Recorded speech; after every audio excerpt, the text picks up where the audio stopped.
किबला ने ॿियो भला न साईं पर मूंखे इजाज़त आहे साईं तव्हां वॾा आहियो मुंहिंजी हेठि तव्हां छो चवां त न साईं जन हलिया वेठा ऐं गाॾी बि गॾु हलियासीं जलसे में पहुतूं ऐं असल ॻाल्हि जे हिते अचां त जलसे में पहुतासीं उते सभु घटि में घटि 3 खां 400 रुगो उलमा इकराम जी मानी हुई ऐं सुठी मानी ठहियल हुई बाक़रो मुफ्ती साहब खे ख़बर कान्हे त बाक़रो आहे मानी लॻे थी मुफ्ती साहब जो हा मुफ्ती साहब पंहिंजे पाण खे घर में इंसोलिन है हाणे मानी खाइण जे लाइ मानी जे वेठा रखियूं बोड़ छालियो आहे जो बाक़रो आहे ॿियो को कोन्हे क्यों न कोन्हे उन महिल कुदरती वरी लाइट वई हली ऐं मुफ्ती साहब ख़ामोश करे वेठा आहिनि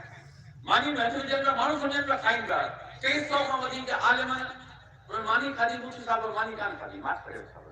कंहिंखे ईअं कोन्हे ॿियो बोड़ मुंहिंजे लाइ वठी अचो न थोरी देरि खां बाद में चयूं हिकिड़ी मानी हिन मां खणो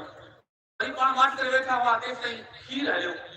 पाणी जी बोतल उहा ख़ाली कराए हुन में खीर विधऊं बसि माठ करे वेठा मानी न कोन्हे सिर्फ़ु पाणी जो खीर विधऊं बसि जेसिताईं जलसो हलियो हाणे सोचियो उहो 300 उलमा इकराम जो जलसो केतिरे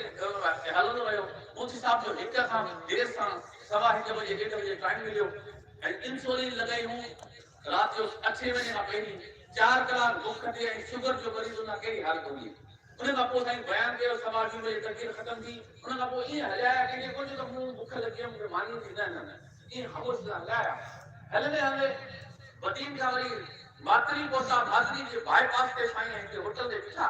असीं गॾु मुस्ताफ़ जो बस सिर्फ़ु मानी असांखे पचाए ॾे खीर जी उहा सिर्फ़ु ख़ाली बोतल नंढे में 1/2 गिलास खां मुनो गिलास खीर हो जेको साईं खे ॾिनऊं नंढड़ो गिलास हो उन में विधऊं वधीक कोन घुरियो त उहो असांजी बोतल भरे ॾियो इहो न ऐं मानी कोन थिया कोन होटल वारे मानी ठाही ऐं साईं उन खीर वारी मानी रात जो 3:45 बजे खां देरि सां 4:30 बजे 4:45 बजे साईं जन उहा मानी खीर सां खाधी ऐं उन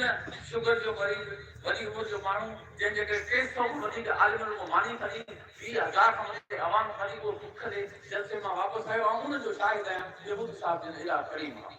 मुफ्ती साहब जे मुंहं ते मुंहिंजी दिलि थी चवे ज़िंदगी में हिकिड़ो दफ़ो हुजे त महिरबानी साईं दिलि थी चवे त तव्हांजा इस्तेमाल जम्मू पढ़ाया तव्हांजो माना वधीक पढ़ाया साईं जन पटका मूंखे अदा फरमाया 5 खां 7 साल के इस्तेमाल के आख़िर अरसे के फना है उहे पटका सुठी आया पर अल्हम्दुलिल्लाह मुंहिंजी सादत होती त मुफ्ती साहब जा पटका वधी ऐं जुम्मो पढ़ाईंदो इहा मुफ्ती साहब करायो अहिड़े में मुफ्ती साहब ने हिकिड़ो दफ़ो असांजे इलाइक़े में जलसो थियो उन वठण आया तारीख़ 3 दफ़ा आया वापसि करे छॾियो मूंखे वरी वठी आया ऐं आयुसि शाहपुर साईं जन खे अर्ज़ु कयो साईं जन हुनखे ॾिसी हाणे ही माण्हू आहिनि खे जवाबु ॾिसी पिया 2 दफ़ा 3 दफ़ा ग़ालिबन हुन में कुझु फिरके जे लिहाज़ सां कमी पेशी हुई आहे छा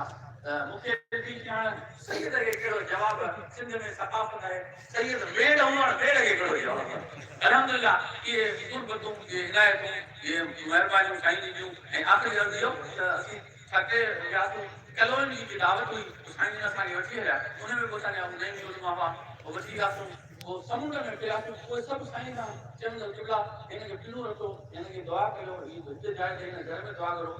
वल्लाह बिल्लाह तारीफ़ अल्लाह जे ज़ात के लाइक़ है कूड़ हण हराम समझां तो पर मुफ्ती साहब हर जाइ ते चवंदा तो सही ते वेठो हाणे आऊं कहिड़ी दुआ कयां उहो सही में साईं का दुआ घुराई मुंहिंजे सुञाण में कोन पिया मुफ्ती साहब एॾा ज़रा नवाज़ जो हर जाइ ते मूंखे हुकुम फरमाईंदा रहिया